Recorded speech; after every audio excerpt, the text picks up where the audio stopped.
In the United States, elections are primarily administered by individual states and local governments. State and local election officials oversee voter registration, set polling locations, manage ballot design and counting procedures, and handle many other aspects of election administration.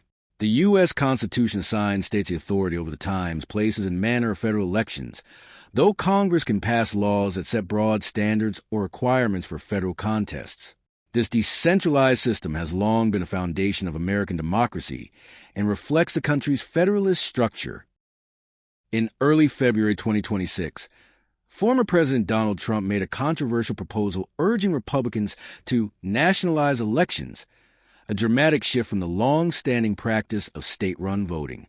Speaking on former FBI Deputy Director Dan Bongino's podcast, Trump said Republicans should take over the voting in at least 15 places and that they ought to nationalize the voting. He framed this suggestion as a response to what he described as crooked state election processes and alleged, without evidence, that illegal voting by immigrants and widespread fraud had undermined past elections. Trump continued to repeat false claims about the 2020 presidential election being stolen and used those assertions to justify his call for greater federal control over how votes are cast and counted.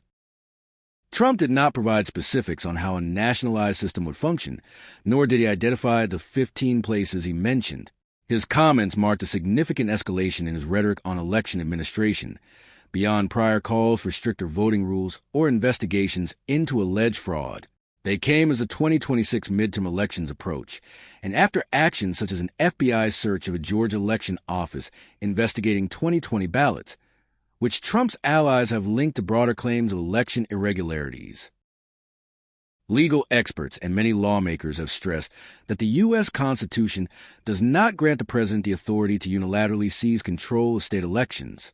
Under current law, states retain primary responsibility for running elections, and any shift toward federal control would require action by Congress and likely face judicial review.